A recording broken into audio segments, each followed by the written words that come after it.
Hello guys, ano nagbana guys. So, nagkalisa na niyo siya guys. Kay panay daot siya guys. Kay ano, kay kami to ni atop to kay Paud man. Di na ko pa itong kumaan kumanas.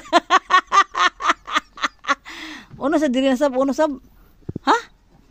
Amo to guys tanawa. Iyan sa gupa guys, kay ko pa naman siya guys kay pag kuan gamit ang Paud ano to, iton, uy man siya so man sa daw. Tanggal, taguba, amo nyo guys, lesson learn. Ug sa mga panday na mga baguhan pa. Kung Paud na to, kinahanglan to dili iko pa, kay kun iko pa, pag panon yan, mo toyo siya.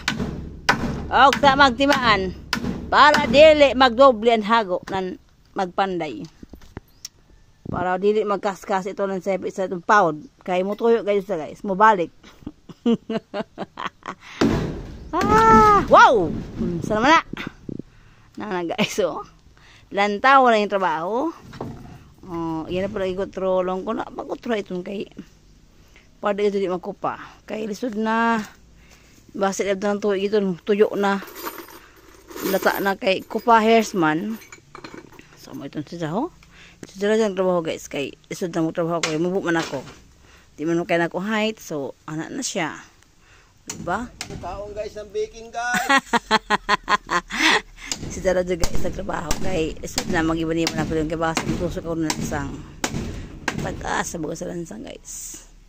Si Tara lamang yung guys. Kaon pa ng baking guys. Nagtrabaho guys kay isod na kay di mo kita rongon pag matik ang trabaho. Bakit tinarong pag sure. Okay, guba na sab guys. Diyan na guys. Guba.